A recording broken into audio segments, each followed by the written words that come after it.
Hello, one and all, and welcome back to the Brightworks. Today, taking a look at the Grand Finals series of the Beyond All Reason 4 vs 4 tournament.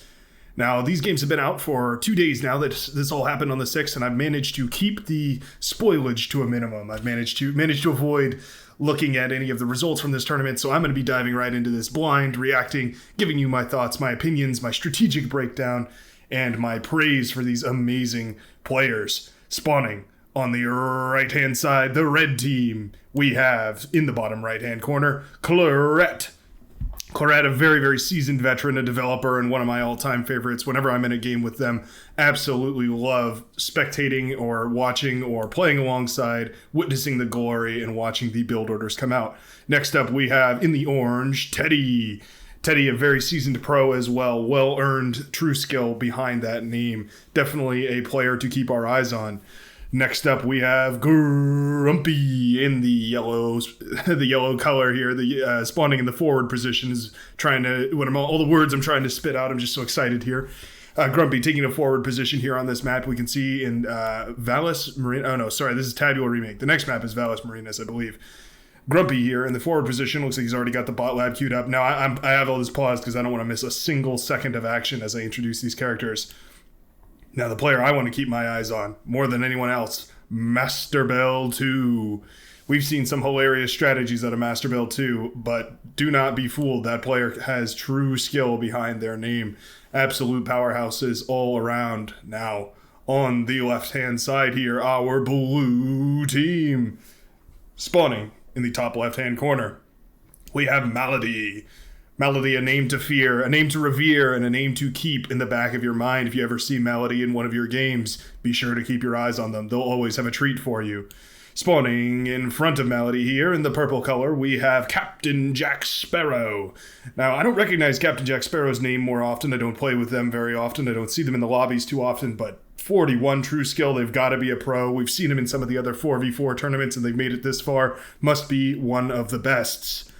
Spawning down below here, we have LSR, or DELSR, Delisar? Either way, LSR in the light blue aquamarine color here. Going to be taking a middle position on this map, so definitely going to be having some interesting plays and some complex maneuvers to deal with. Very excited to see. And last but certainly not least, towering above the rest with a 52 true skill, we have the man, the myth, the legend, Ragna. Now, if you have not seen Ragna's gameplay, well, you are in for a treat. Ragna, one of the all-time best players in Beyond All Reason and Total Annihilation, all those old games that predecate the Beyond All Reason fan club. Ragna's played them all. Ragna's been around, a developer, a content creator, absolute G. One of the best there is, so definitely going to be seeing some hot plays coming out of this player. But ladies and gentlemen, I think it's time to get right in here. Now, I left these pings on the map for just a moment so you can see what the team is coordinating about. You can see Teddy already explaining that he wants to push forward. Definitely a good idea. That's overall the end goal, right? Push forward, kill your team or kill your enemy, and you win the game, right? So far, it doesn't look like any other too complex strategies have been pointed out, though, so we are going to wipe this map as we take a look at the early build orders. Grumpy here going for a bot lab. That's a very good idea. There's a lot of hilly terrain right here that the bots are going to be able to navigate a lot better than any sort of vehicles might be able to. Claret still has not decided on a tech structure yet, so we'll check back in after we move along to Teddy. Teddy in a similar predicament, just setting up that early game economy, going for 3 metal extractors and then into a windmill. How's the energy doing? Looks like we are not stalling. Really good. Wind energy on this map, 22 to 1. Wind risk here, 5.5. That's very low, so wind energy is definitely going to be the way to go. Master Bell 2 going for that bot lab. Very, very nice. If they're going to be contesting this northern ridge line here, those bots are going to be absolutely instrumental because vehicles just don't cut it on these steep slopes. Just too slow, just too unwieldy. Claret, this is what I was wondering. Claret going for the air lab here, tucked in the back corner behind Grumpy and Teddy. They're going to be serving as the de facto defenses to protect Claret so that they can go for a air lab. What are we going to pump out first? Are we looking at shurikens? We're going for bombers. Ooh, I love to see it. Professional level bombing here, folks. You can see the tick aggression is already high. We have the ticks out and about, roaming all around. Yeah, these are ticks. Just making sure they're not rovers or rascals or some other scout craft, but they are ticks. My beloved ticks. They find a scout tick from Grumpy and managed to shut it down very quickly. Ragna in the bottom corner, going for a bot lab. Nothing uncommon here. Same sort of situation going to be going for this contested area with all these hills, the water terrain, all these steep areas. That's definitely going to be a tremendous boon to have bots here. LSR also going for a bot lab here. Malady, this is the player that for the blue team would be going for an air lab if they were going for an air lab. Looks like right now just building a huge economy though. A lot of wind production, maybe hoping to just focus. Yeah, you can even see they're just building an economy in this backline here and giving it to their teammates so that their teammates don't have to worry about the economy as much. That's a very coordinated maneuver and one I wouldn't recommend you try on your own. But it is something that you can do, at least not try in the 8v8 games, right? Because you're those are a little more chaotic. But if you're in a 4v4 and these players are definitely all in a TeamSpeak or a Discord or some other call, maybe a Zoom call. Either way, they're all going to be coordinating with each other one way or another. So definitely not doing this out of nowhere. This is well planned. Captain Jack Sparrow also with a bot lab here. So it looks like we're bot labs all around. We do have a good mixture of Cortex and Armada, which is very nice to see. And we do see an air lab out of Malady at this point. Now the bombers should be done, and there they are, 3 Cortex bombers, very powerful, definitely enough to blow up a early game economy. But do they know where that economy is? Well, let's see what Claret sees for now.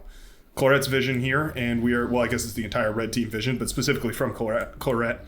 We can see the scouting run is coming in here, and they find that there's very little economy here, mostly just a lot of construction bots here building on this factory, and the bots move out of the way as the bombers come in. That was very nicely done. Those bombers could have done a lot of damage if those construction bots had gone down. One of the bombers will peel away to keep harassing those bots there, but 2 more of them will come in here for the economy. Overall, not doing a tremendous amount of damage because Claret has not found the economy center back here. One of the bombers, they get 1 bomb off. It lands on the facility here, but does not manage to do much. Well, they took out a windmill, so there you go. Unfortunate, but an excellent response here from Malady, getting those fighters up ASAP. The other team members here making sure to get those anti-air bots up as well. Everybody pulling their weight to keep those bombers off of their backs. Excellently done. This is what we expect out of the pros. Everything is very tight, everything is very rigid, and we're seeing all of that professional level skill that we expect. And we do see scouting happening here by Malady, looking to do much the same, looking to pump out a few bombers, maybe a few shuriken, get those into the back line and really cause a lot of mayhem. I love to see some shuriken out for the backline Cortex air player. Those are just so instrumental to stopping any pushes that might break through the front line. You can see they absolutely cripple any bots that they manage to find, which is very, very instrumental here. Now, the first thing I notice is that this top lane is completely uncontested for the red team here. I wonder if their plan is to just leave that uncontested, or if we're just conceding that and we're just going to force our way through middle, make this a quick game. I don't hate that, but it does put you on a very, very strict timer, because if Captain Jack Sparrow suddenly realizes, hey, there's no contest here in this northern area, this is an all-access path right here. You can actually walk in this water and come up this slope all the way into the back line here of Master Bell, and that would be really, really devastating if that happened. So Jack Sparrow probably needs to figure that out. We have seen Scoutcraft come out, so maybe we'll see some advantage of that being taken here. In the meantime, there's a lot of grunts being fired upon and firing here from both teams. We have Master Bell going for the forward vehicle lab, trying to get that up and running. Difficult to pull that off because of the metal shortages here, as well as the harassment from the enemy units. Looks like LSR took a phenomenal trade there and wiped out a whole bunch of grunts. So that is going to be a really big pain. The Janus starts up immediately. That's absolutely the right call here. We're looking for those Januses as far as keeping this entire facility alive. A bunch of pawns make it through here. There's grunts to try and shut this down, as well as they can anyway.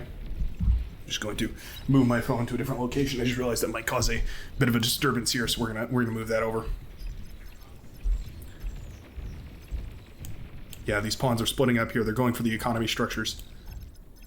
Are they gonna get any of these mexes? Yeah, it looks like they'll find one of the mexes. This pawn. Yeah, it'll find a mex, but the bombers have come in now.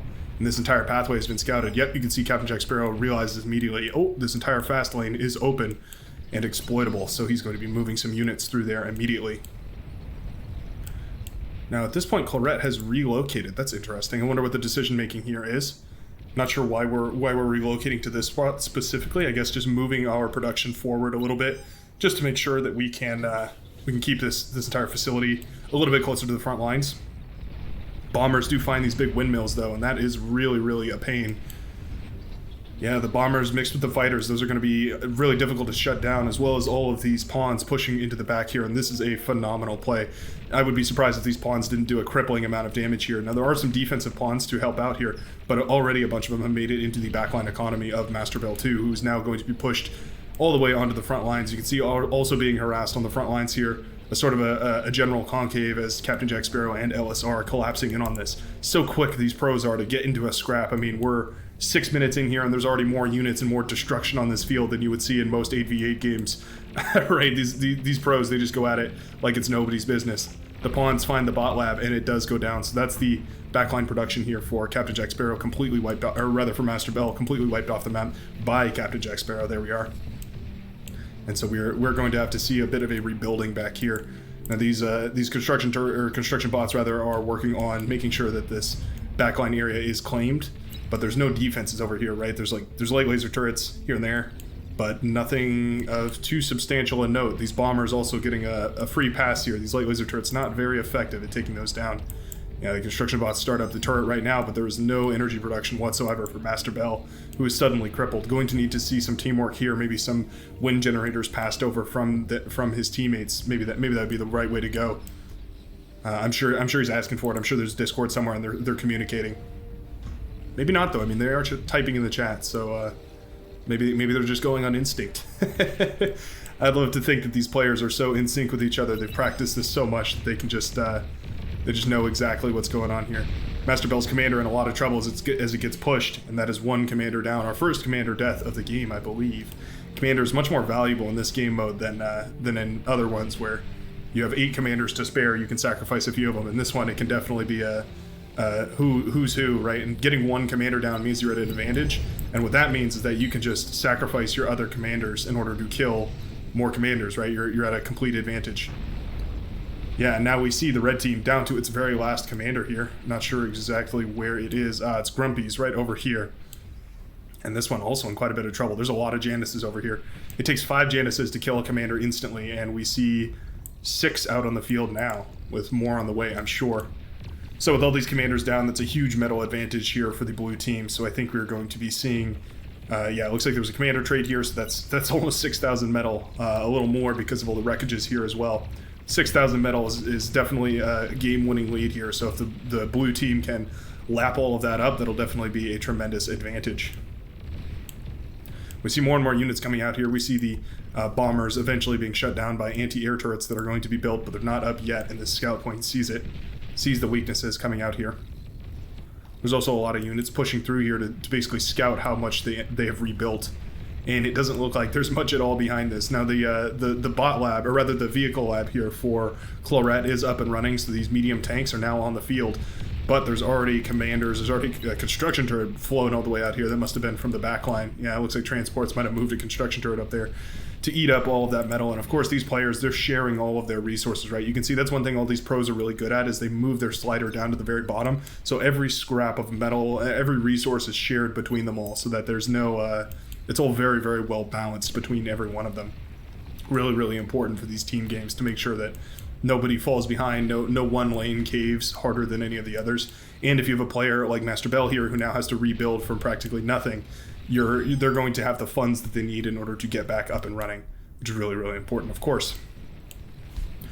Now I would say here that blue has the economy lead, but the red team has the unit lead here. So we're going to have to see quite a lot of units pumped out of the blue team here. Ragna teching upwards, actually. That's probably why there's a lot less units here. All that metal was going into the T2 vehicle lab. Yeah, these are all pawns and grunts, though, so those shurikens are pretty good. There are some medium tanks mixed in here, which are very, very nice, of course. But I think there, in the end, is going to be enough for this blue team to mop up these units, yeah. The reinforcing grunts here, streaming out, doing whatever they can. The shurikens, likewise, just taking shots wherever they can. There are a few anti-air bots, these crossbow, the amphibious anti-air bots here to mop up any of those shurikens. That's very nice. Very, very good foresight to include those in your composition. But that is most of the force wrapped up nice and neatly that was penetrating into the blue side. There is one medium tank here in the back line, but I think with the amount of grunts that are coming out for reinforcements, this will be mopped up as well. Yeah, we've got 5 grunts back here. I think that'll take out this tank nice and easily. Yeah, these pros, they don't miss a beat. Immediately jumps on that micro and gets that all cleaned up. The hero Janices marching forward. Yeah, you can see even the tanks they have a really good time with. Those Janices, they just pack such a punch in one concise strike. Very, very difficult to deal with. Yeah, every time they fire, a tank or two goes down. A tank and anything nearby goes down. Captain Jack Sparrow in quite a bit of trouble here, gets surrounded by a bunch of grunts, and actually the commander does go down, so that's another 2,000 metal lying right there on the ground. At this point, blue is down to 2 commanders, while red is down to 1. Grumpy in a bit of a forward position for a commander. I'd probably like to see this move backwards a little bit, but also I suppose this is probably just the most fortified area that there is. With his T2 lab up and done, though, I think this team is going to have a very, very high advantage with these lightning tanks coming out on the field. These are very, very oppressive against any of those T1 units because of that chain lightning effect that comes out of their cannons, right? So they can really do quite a lot of damage, not to mention how fast they are, too. So they really are a step up that's going to be a huge advantage. Now, do we see any tech coming out of this team? That's really the only way that this team is going to advance here. Looks like the red team is kind of stuck. They don't really have Tech 2 up, and with all these transports up and running, it's going to be really hard for, or it's not going to be really hard, I should say, for the blue team here to upgrade all of their metal extractors to T2. Yeah, you can see Malady just taking an economy role here. This is a great job supporting the economies of his teammates by making sure that they're getting all the metal extractors up and running, making sure that everything gets upgraded. When the team succeeds, you succeed, right? That's the whole point of these pros, and they're really communicating really well, and they're organizing very well. Now, it looks like mostly we're just holding the front line here, making sure that our teammates' economies get scaled up. The problem is, Red, who is Master Bell, has finally gotten a vehicle back up and running, and has been basically wiped out of this game for the last, gosh, I don't know, 4 or 5 minutes, and has finally got production up and running again. Meanwhile, there's already T2 production up and running for the blue team. We see double T1 bot labs here out of LSR. We see T2 production out of Ragna. All of these lightning tanks already on the field, and of course the grave robbers here to lap up any excess metal that might be left over. Really, really important to do that, especially since we're now seeing vehicles on the field. Those are so high in metal that it's very important to suck all that up and feed it back to your team. Make sure that you're getting the most value out of your units as possible. We see T2 Hounds coming out as well for purple, and I think they have the very, very good lead here. Like, this is game over. This move right here. We see a bunch of pawns, 13 pawns moving through, a cluster of pawns, a horde of pawns, if you will. Yeah, I'm liking this position a lot more for the blue team here. We see some gifted lightning tanks to Captain Jack Sparrow, CJP, or CJS, if you were to acronize his name. Yeah, I want to keep my eyes on these pawns over here. I'm taking a look. I know that there's a battle going on over here in the middle of the field, but I think that battle is already won by the blue team. There's already enough forces. This is where I think the game is going to be decided. More of these units moving into the backline here of Master Bell. Definitely got to be frustrated about that. Just rebuilt his entire base just for some more pawns to run in. Excellent timing by Captain Jack Sparrow to get these pawns into the backline right as right before the defenses come online, right? Excellent play here. Some of the pawns lost to the explosions, the chain reaction explosions, but definitely enough damage there. That's a lot of the economy of Captain Jack Sparrow already dealt with. Shurikens come over, but it's a little bit too late. Now 3 pawns are left remaining. They will probably be mopped up. They're all pretty low, so these pawns will probably mop them up. But in the meantime, Master Bell is going to have to build quite a bit more economy. I'd love to see an advanced solar panel. I think it's time to transition into some advanced solar panels, especially with the metal cost here. And the wind is also dipping really low, which is definitely going to be a pain here for this team. We even see some bull production. Now that's bull. Those bulls cost quite a lot of metal, so we definitely need to see Ragna on top of the reclaim game, which of course they are. We see the metal extractors coming up here. We see resbots. Well, it looks like most of them have been killed, but we do see resbots constantly being moved forward here by LSR. You can see each teammate now holding a certain position, right? Like Malady is doing sort of a support role, getting these aircraft out, making sure that everybody is tended to, making sure the metal extractors are upgraded, giving away economy wherever you can. We can see that LSR is doing the T1 bots, so getting those grave robbers out, getting supporting grunts out, getting anti-aircraft out, all of that stuff. We see Ragna taking the front line, bearing the front line here with the bots and the lightning tanks. I believe these bots were gifted from Captain Jack Sparrow.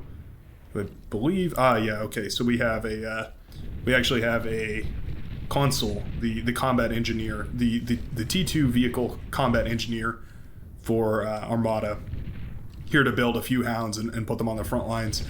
So hounds are being built by Captain Jack Sparrow and sent to the front lines. Meanwhile, tanks and whatnot are being built and sent to the front for the red team. Now Grumpy has a T2 vehicle lab of his own, but these bulls are in quite a lot of disrepair here. They're going to need quite a lot of love before they're able to go back on the front line. We do see a Starlight out here to defend against those bulls. Starlight definitely a good option because those bulls are so tanky. You can burst those down with the Starlight. And we see a switch to Rascals here, a whole bunch of Rascals to harass this army. Maybe just meant as like a vision, just to give these T1 medium tanks a little bit of vision here so they can fire a little bit further. But overall, these Rascals are not going to be very effective at all against the lightning tanks who do that cluster damage, right? Now the riot tanks, very, very good decision on those. Those absolutely tear apart that pawn army, and it is melted before you even know it. We see the Starlight out now, starting to work on these tanks. Every time it fires, that's a tank down. Yep, a tank and a half, really. Those lightning tanks are quick, though, so they're going to evacuate out of there as quick as they can. Bull's being harassed, but it's like throwing a stick against a tank with those Rascals. You're really not doing much with those Rascals against these bulls. 950 metal goes into every one of these. You can see almost 5,000 health. Nothing is getting past those. A little bit of aggression here. The army is out of place for Ragna.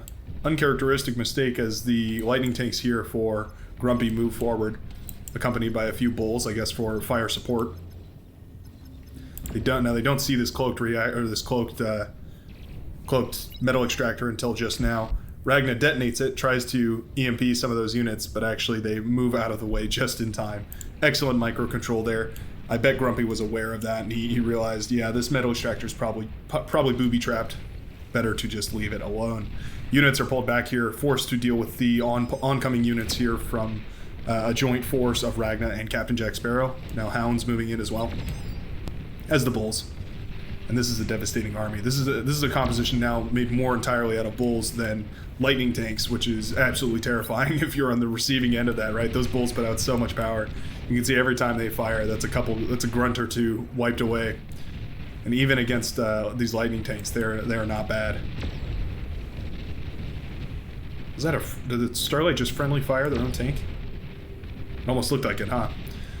The bulls here mopping up the bulk of Grumpy's units, though, most of them going down. The Starlight goes down, and that hurts a lot. That was kind of your one last option to deal with these tanks, and it does go down. That's going to leave a huge wreckage on the field. We do see the Grave Robber, already out on the field to suck up all that metal. I think it's an excellent play, but look at this. All of these bombers coming out here now. We don't even see a counter-fighter screen at all, so these bombers are just going to be ravaging this backline here. You can see they're spread out all over the place on these wind turbines, most of them focusing down the big clusters of windmills. Huge advanced fusion reactor here, or advanced geothermal plant here rather, and most of those bombers switch to target it down. This is a huge takeaway. This is 1,250 energy, and it's definitely providing a tremendous boon in energy to Grumpy right now. These bombers basically have no contest, so they're not going to have a problem taking down this geothermal generator at all. Excellent micro there, making sure that the bombers, or the majority of the bombers, were pulled away before they finished bombing it so that they weren't destroyed in the explosion. Excellently done. Very, very nicely done.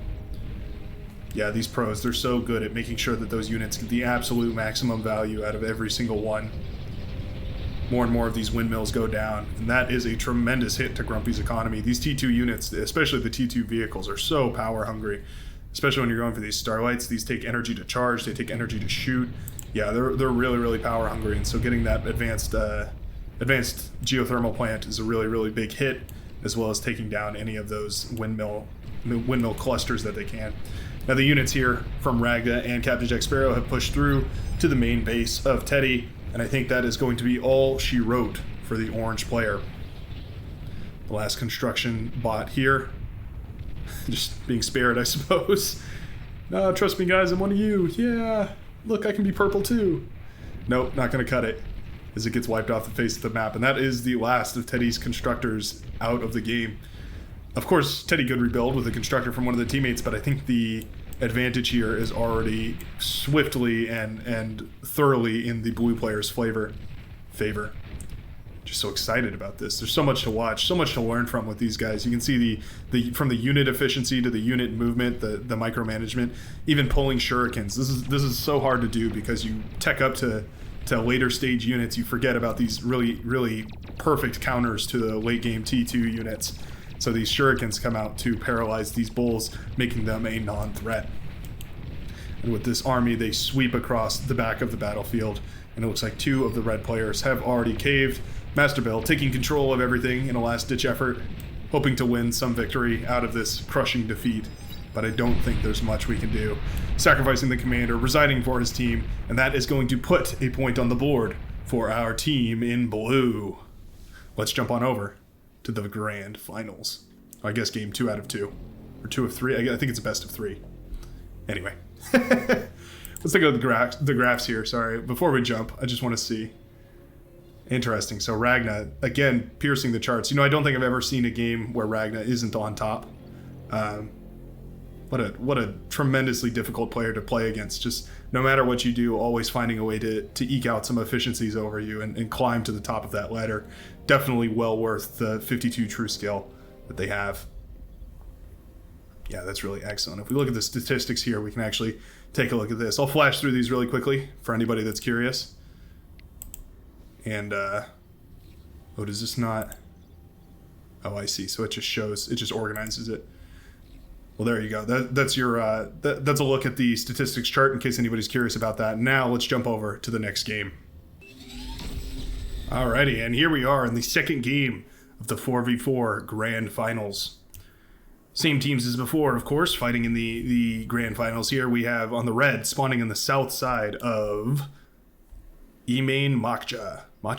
Emain Matcha? Remake 2.1. Not sure how to pronounce that one, but this is a very interesting map. It's got this nice wide river face, and definitely going to be an interesting one to see where these players take their roles here. At the bottom half of this map, in the red team, we have Clorette, Teddy, Grumpy, and Master Bell too. And on the top, we have our blue team, LSR, Ragna, Malady, and Captain Jack Sparrow. So for anybody who may have skipped the first game, not sure why you do that, go back and watch that one. It was an absolute banger. But welcome to game 2. Our blue team here has 1 point on the board in this best of 3. So we'll have to see if they can win it all right here, or if we'll be going on to game number 3, the tiebreaker. So the build orders here, we have Teddy going for a bot lab, Clorette, bot lab as well, Grumpy, bot lab to round it out. Master Bell in the backline position going for that aircraft plant. You do love to see that. Ragna with the bot lab, Captain Jack Sparrow, bot lab as well, and LSR taking a bot lab to finish things off. So very, very identical build orders here, build paths, except Malady is not going for that aircraft lab. Instead going for a bit of an economy rush here, getting a bunch of windmills out, making sure to share with the team, benefit all their teammates, make sure that everybody has the energy that they need. That's very, very nice to see. So we're going to have a bit of a dichotomy here, where the red team is going to have more aerial control early on in the game, but I'm sure that later on in the game, Malady will probably be going for an aircraft plant. That's really the only thing that makes sense, unless we're going to commit to building anti-aircraft units. We already see a scouting plane moving out to piece together where exactly these units are. We see anti-air turrets thrown up almost immediately. That's the power of these pros, right? They have so many APM that they can spare. They already get the anti-aircraft turrets up and running to make sure that those scouts get shot down. A scouted base is a dead base. That's what they say. I'm not sure who they is, but that's what I say. The front line's already being contested 2 minutes in, and we already see a ton of units being pumped out here from both teams. We see Grumpy with some pawns out on the field already, looking across the river at the grunt army of Captain Jack Sparrow. CJS. Now there's a lot of metal on this map, and let's take a look at the metal density here. It looks like 1.5s for the back line. Are these ones up here? They're a bit better. We have 1.8 up here versus the 1.5s back here, so it is better to hold these beach ones, but of course it's a little more risky. So is it really worth it? I'm not sure. I think if you can hold more than one of them, if you could hold, say, 4 to 5 of them, I think it'd definitely be a tremendous boon to your economy. And it's going to help you hold them a little bit harder the longer, or a little bit better the longer that you hold them, if that makes sense. The metal income pays for itself. That being said, it is a pretty good commitment. Yeah, it looks like the spectator's highlighting all of these empty metal extractor spots. We probably want to see, yeah, we're already seeing some constructor bots being sent back, at least one from Grumpy sent back here to try and collect as many of these metal spots as possible. We'll go ahead and wipe the map here. I believe this game was cast and commentated live on the official Beyond All Reasons channel, so if you'd like to, go ahead and check them out. I'll try and throw a link down there in the description after editing this video. Sometimes I forget and I end up putting it there a day later too, but well, I'll try and get it up there eventually for you guys to go take a look at. Now Grumpy pushing onto foreign soil here, crossing the riverbed, using those shurikens to make sure that none of those units take too much damage. Colorat also facing off against LSR on their own patch of this island. We see an anti-aircraft bot placed over here on this island. That's actually quite nice. I do like to see that. I believe bots of all sorts and types can walk over to this island here, can walk all around. Any of this sort of tan area, I'll kind of highlight it here. I think it's like this is basically the area where bots can walk in. Something like that. And of course that's mirrored on the other side of the map over here. Any area over there bots can walk on, so it's important to actually secure the entire beachfront, because runarounds and raids and that sort of thing can be especially devastating. That's what we saw in the last game, right? That open section in the northern half of the map that Captain Jack Sparrow was really keen to take advantage of, which ultimately I think led to the victory. That and the strategic bombing runs from Malady were all really nice. Malady going for a tremendous economy start here. So many windmills. I guess the plan is to share energy for the whole team. Nobody else is in charge of building windmills. Malady is just the windmill guy. Or gal, I'm not sure, but either way, making sure that the entire team has all the energy that they could need. Also lapping up a ton of metal. Maybe we're going to see a tech jump here. The commander is moving pretty far away. We have a Viking hat. That's kind of nice. I haven't noticed that before. Kind of a cool little Viking hat. Do we have some other skins on any of these commanders? Ragnar's got a Viking hat as well. That's kind of cute. I don't see any other ones. I'll keep my eyes on it though. Let's take a look at this engagement right here. You can see the grunts moving in here. They find Ragnar's commander. They're thinking about it. They say, is there enough? No, do we have enough to push in here? Decide not to, and I guess Teddy thinks the better of it. You could always push in and kill that commander, right? But then your army is at a huge risk for itself. It's probably not going to be able to, well, survive killing that commander. So suddenly you're in this position where you have no army to defend yourself, and of course Ragnar's army is pulled all the way back, so it wouldn't be in danger, and then suddenly you're actually overrun. Units from the blue team can come eat up Ragnar's commander, and you've actually given an advantage to the enemy team. So that's some really good high-level strategic thinking. Very difficult to make that decision, and that's exactly the kind of thing that I would expect out of these pros. Master Bell pinging the radar here, maybe hoping to attack that. We see the spectators here arguing over who should go and push in there. Oh, single grunt gets a metal extractor. That's not too bad. Keep that down for a little while and it will have paid for itself. We see anti-air bots here positioned very nicely around the map. I do love to see that. I think that was a great idea by Teddy there to get those anti-air bots up and running. Make sure that it is an air screen protecting their entire front. They know just as well that anytime any windmills get scouted, they're probably going to be targeted by some bombers. Bombers, which Malady is now going to be able to produce. We have fighters, we have transports. Wouldn't be surprised if we see some whirlwinds up and about soon enough. Aggravator here, being quite aggravating. Taking down this laser turret here, piece by piece, one shot at a time. And eventually it will be stepping forward to deal some damage to any of these grunts over here. LSR not taking that on the face though. Has his own artillery pieces shelling away at the enemy lines. Grunts move forward while the aggravator is not protected. But they do walk into a light laser turret, which will help keep those, or will keep that aggravator clear. You don't see one aggravator very much, but again, just used so efficiently, right? We've already got 2 light laser turrets taken down already. Very nicely done. Now, it does fall under artillery fire, collapsing it into a pile of rubble. But that's all right. It definitely did its job. Now it can relax, can be turned into metal, refolded into 100 new war machines, pumped out to the front line. Much more Rocketeers here from Grumpy, trying to harass Captain Jack Sparrow's commander. And not doing a terrible job. The commander actually down to 63% now. Definitely feeling the hurt from these Rocketeers. some res bots here to try and mid-action revive this slight laser turret, but there's enough spike damage to bring that thing down, and those poor grave robbers are now left staring at the corpse of the thing that they were tasked with keeping alive. How tragic.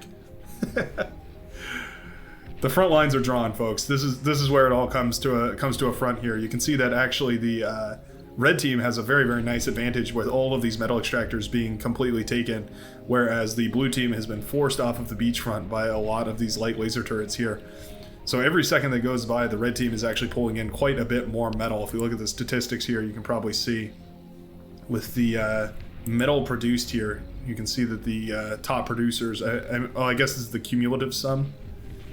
Interesting. Still slightly in favor of the blue team, but maybe they've already got T2 up. Let's take a look around. Yes, we've got T2 production up and running here, so we're probably going to be seeing some T2 economy being produced here and there. Oh, a lot of rockets connecting down here. Bit of a sloppy micro mistake. I expected a little bit better of a spread on those grunts here. These Rocketeers getting some really favorable hits in. Yeah, a lot of those grunts just blown to pieces. Doesn't take many rockets. I think it's 2 or 3 rockets from each of those Rocketeers to blow apart a single grunt. So very, very nicely done there by Grumpy. Those little trades, they don't seem like a lot in the grand scale of things, but early on they can definitely mean the difference. Now Bulls have hit the front lines, Bulls and Lightning tanks, which means that Ragna has officially reclaimed his beachfront, going to be back into business, extracting metal from these metal spots. This is the push and pull, right? Ragna had to give up the strategic positioning here on his front line. He had to pull back up to this high ground here in order to tech up to T2, but now that he is at T2, it's going to be much, much more difficult for the orange team, or the orange player on the red team, to get back into this position. We see an upgrade to the T2 metal extractors, the advanced metal extractors here. Going to be stepping up the economy for Teddy, and once that is up and running, then we're probably going to be seeing more production, and that beach line will be taken once again. A couple of grunts made it through here, shut down an advanced geothermal plant. Not sure how far along that plant was, but it couldn't have been too far because it was shut down relatively easily. Shurikens managed to mop up everything that pushed through and keep that from doing critical damage. Still annoying, but definitely not game ending. Now we see the Mauser out. I saw them earlier. Yeah, there they are. These Mauser, absolutely devastating. A couple shots from those tear apart these T1 units with some brutal efficiency. Yeah, you can see these things. They can absolutely cripple an army. You don't need many of them either. Ragna definitely making the right choice here, going for just 2 of them. That's all you really need. 2 of them will one-shot any of these units here. So I think that's absolutely the right decision. Now we do see a Scorpion here, the pop-up Sabo battery. Very, very nice decision here to get a T2 constructor up to the front line. This is exactly what you need to deal with these T2 units. It's a armor-piercing rocket that this thing fires, so it's very, very good against those bulls, good against the lightning tanks, good against basically any of those armored vehicle that the blue player here can throw at you. We see some T2 Hounds out as well. Another devastating unit, not quite as powerful as the bulls, but definitely very, very mobile, so those can harass at very annoying angles. Interesting mixture here of Gauss cannon and rail cannon. But getting quite a bit of work done here. I do love to see that. Claret forced to cloak their commander so that it is not found by the blue forces here. Both shades of blue pushing forward in a joint effort. I do love to see that. Probably thinking about calm bombing this. Yeah, the radar signature is spotted though, so they know not to push into this slow-moving radar dot, right? That's a very obvious telltale sign that a commander is lurking invisibly in the shadows.